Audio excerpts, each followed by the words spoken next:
Hello, very warm welcome. You're watching Your Trades. This is Priyanka Uppal along with me, Snehi. We did open at the highest point of the day. We started to drag down. We traded in a range, but then last few minutes we saw a good pullback coming in, and we managed to close above 25,000 levels.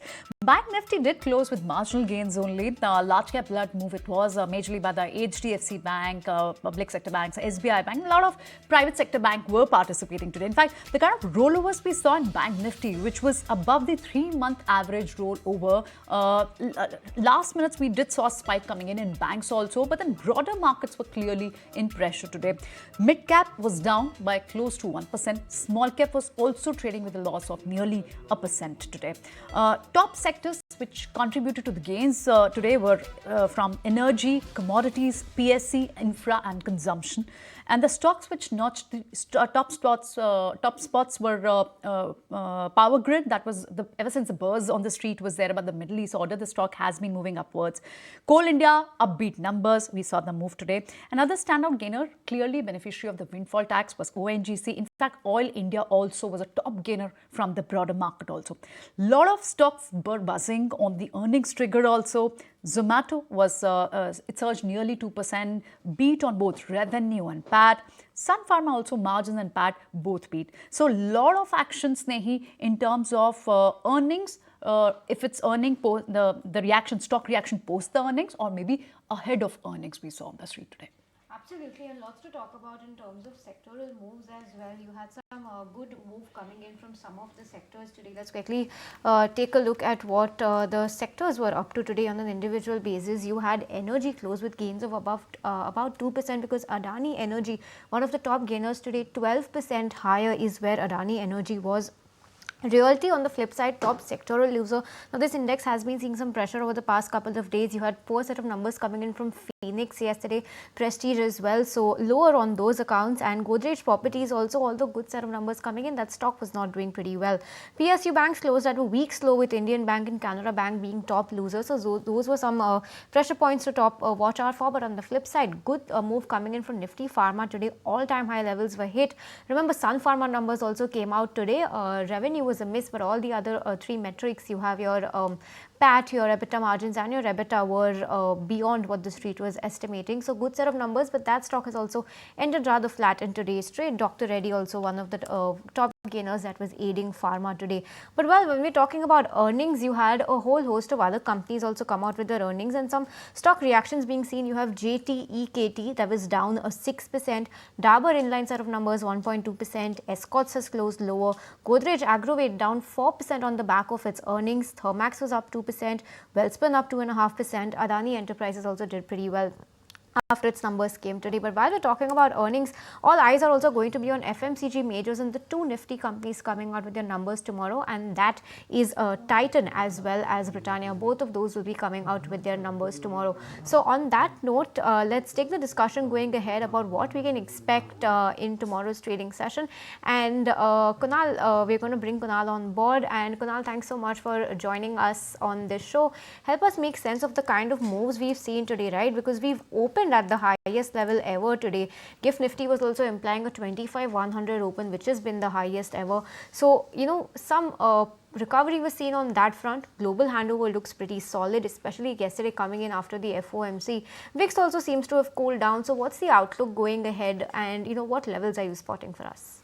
So yeah, it was a good day for the markets. Broadly, when we look at this over the last 4 to 5 days, we've seen a very good recovery from 24,050, 60 levels towards closing about 25,000 mark. I think it's been a fantastic journey for the index in this last 1,000 odd points. Now the concern for the markets at the start today was selling which was there across the overall market breadth. So you saw the mid caps and small caps underperforming, but the large caps were the ones which managed to shield up quite well.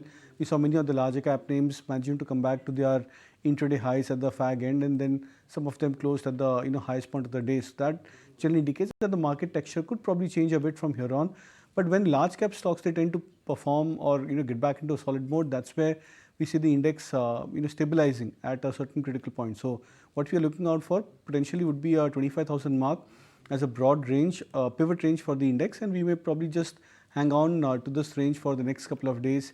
25,200 to 400 could be a resistance on the upside, and 24,750 as a support for the Nifty on the downside.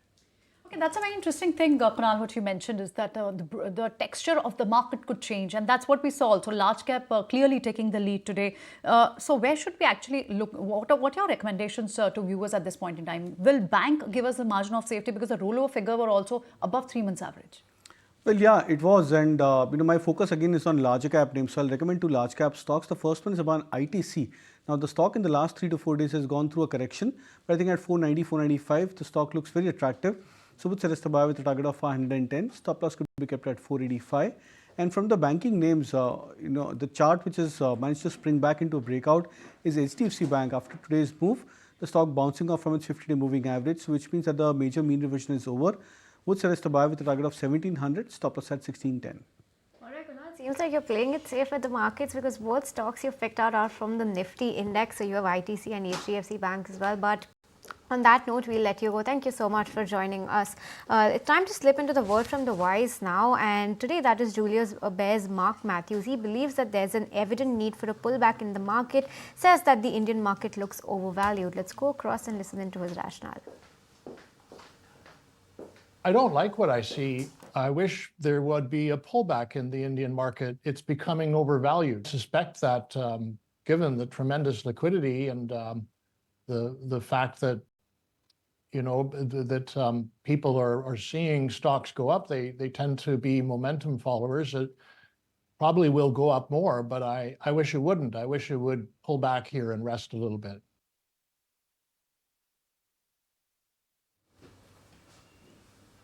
Right, and now let's move in now further, but we stay for a short break here. More to come on the other side of the break. We even talk about how the sector indices and stocks are fared out in the month of August. Don't go anywhere.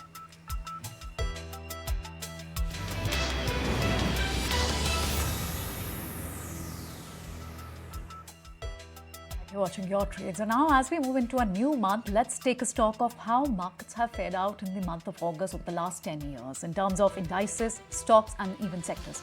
A comprehensive analysis. Let's take it across to Ashesha, who will put things into perspective. Ashesha. Let's talk about the index performance. Nifty 50 has given an average return of about 1.1% over the last 10 years, and it closed in the green in 6 out of the last 10 months. In fact, let's also talk about the mid cap index, which is given an average return of about 2.4%, and it closed in the green in 7 out of the last 10 years. Moving on to individual sector specific action then. The top 5 sectoral performances includes Nifty IT at the top of that list, which gave an average return of about 2.4%, followed by Nifty Auto at about 2.1%, Nifty Pharma, Nifty FMCG and Nifty Private Bank Index, which have given an average return of about 1.4 to 4%.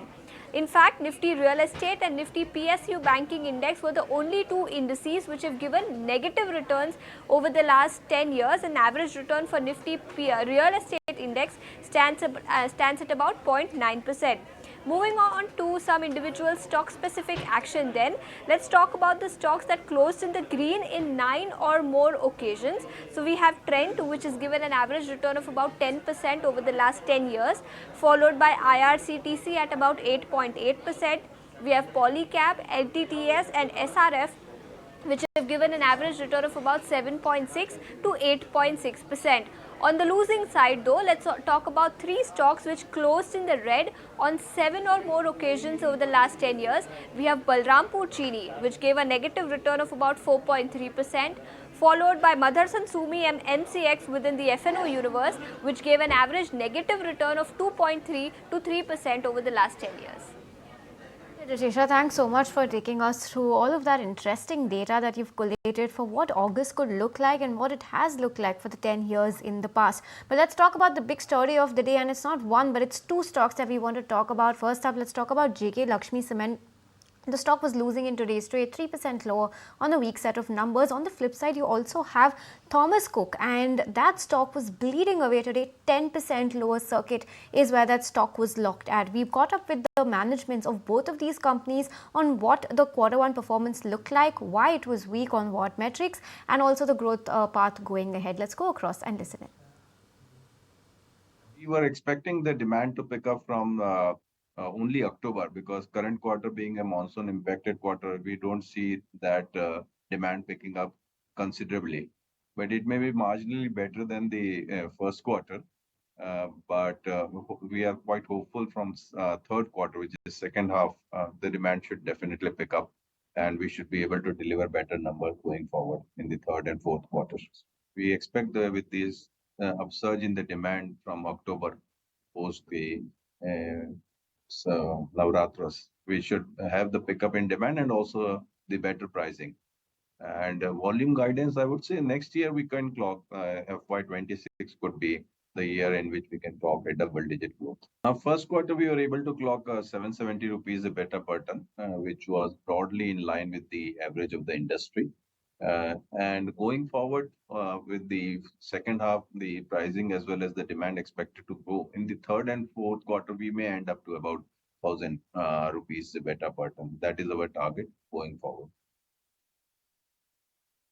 We have monitored our margins very carefully, and we believe we've been guiding that these will stabilize at these levels. And my expectation is that as long as we keep our margins stable, we're actually in a good place rather than seeing margins decline, which is called TraBridge, which is essentially using generative AI to build the capability of communicating with customers. This is being undertaken in a joint venture between the Thomas Cook India Group and a software company called Atirath. This will take about 12 months for us to operationalize. It's about 40% of it's done already. There's another 60% to be built. On the other end, we have already implemented another product called Pathfinder, which actually is currently being used by our agents to book holidays, and we will shortly be opening it up on our website. Moving on, talking about a stock, MGL, which was down 2% in the trade today. That's a reason because bringing gas under GST ambit will be a big boost for industrial grades. This is what MGL's MD Ashu Singhal has to say on this. He adds that they expect 7% volume growth in FY25. When we got up, we got a few of the comments on that. Let's listen in. So if gas is brought under GST, customers like industries will get benefited, and they will be more keen to take gas as compared to other alternate fuels. As compared to CNG also, if GST is applied, then the price of CNG will come down to the extent VAT rates of that state is there. So therefore, people will be more keen to take CNG vehicle. We have been growing around 5.5% last year. This year we target maybe 7.5 to 8%, more than 7% at least. And that will be in line with India's GDP growth. But the point is that all the geographical areas across the country have already been licensed.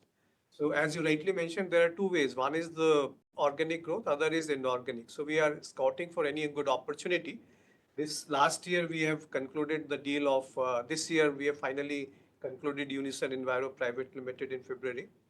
And other sectors also we are exploring, like LNG in retail outlet is one good sector. Then compressed biogas also we are following it up with the authorities to implement it. All right, on that note, let's keep it going with the management commentary coming in. We interacted with Srikanth Gopalakrishnan, the CFO at 5-Star Business Finance. Remember, very strong set of numbers coming in for 5-Star this time around, but the stock was up almost 1% in today's trade. He talks about the kind of outlook he sees for NIMs and spreads going ahead, cautioning that both of them could be slightly pressured in the few quarters to come, but that's nothing to worry about, is the word coming in from the management. Let's go across and listen in. I think we are very confident of achieving the guidance that we had given to the market of 30% plus growth. While we have achieved a 37% growth, year on year, our guidance to the market stands at about 30% plus, which is something we are confident about. Spreads are holding up really well. We are not seeing any issues from a borrowing perspective. In fact, during this quarter, we have managed to get IFC to subscribe to our debentures for 500 crores. There are other conversations in pipeline which are non-banks, which are capital market transactions and other DFIs, which are expected to convert in the next few quarters. So I think we will also be very good from a borrowing mix perspective. Spreads, like I said, will remain where they are. They will probably compress a little bit given the fact that we are expecting to pass on a little bit of benefit to our borrowers in the coming quarters. NIMs will compress a little bit given the leverage, but otherwise I think we are all set to deliver, pretty much similar to the numbers that we have delivered in Q1. I think you'll probably see a little bit of compression in NIMs and ROAs because of the leverage. Moving on, Zee Entertainment was down by 5% today. Company posted its numbers yesterday. We did caught up with the management today. Puneet Goenka, MD and CEO for Zee Entertainment, expects FY25 margins to be meaningfully better than FY24. He also added that festive season and recovery in rural markets will aid to the ad revenues in the second half of the current financial year also. Let's listen in. Compared to the previous quarter, our margins continue to display considerable improvement sequentially, and we aim to drive this positive momentum higher as we move forward into this fiscal. Our conversations with large FMCG clients indicate the pickup in advertising spends in the second half of the fiscal and with the onset of the festive season. ZEE5 remains well positioned in the digital landscape and has seen healthy quarter-on-quarter growth in usage and engagement metrics, underscoring its strong fundamentals. With the platform's strategic focus on good quality content, language markets, targeted investments, and in exciting content lineup, we expect ZEE5 growth momentum to sustain. All right, we did speak about a bunch of stocks that were in focus today on the back of their Q1 earnings or individual news flows. But we do have my colleague Gaurav standing by with yet another list of all the stocks that were top buzzers in today's trade. Let's take it across to him. Gaurav.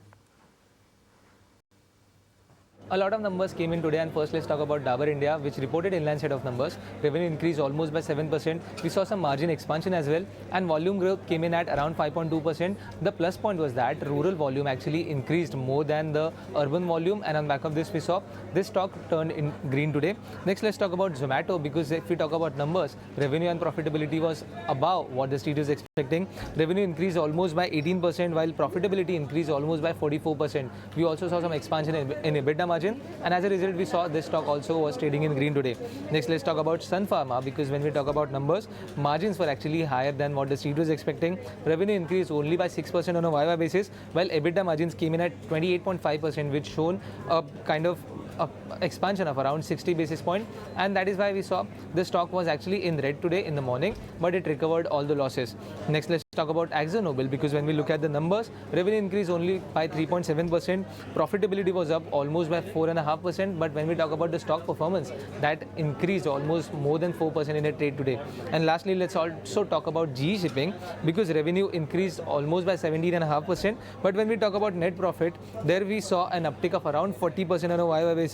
Talking about EBITDA margins, now there we saw some kind of 130 basis point of contraction, and on back of this we saw this stock actually turn in red today. So definitely watching out on all these counters in the days coming ahead as well, on the back of the great set of numbers that they have reported today. Much, Gaurav, for that entire compiled list. Now, moving on, the numbers to watch out for. The key number will come from Titan, which is all set to report its Q1 earnings. Let's understand the different kind of categories. What is expectation building up? Domestic growth in jewelry segment, which is expected to grow at 8%. There could be some impact by the weak wedding season. However, the EBITDA margin could be lower on the low studded sales.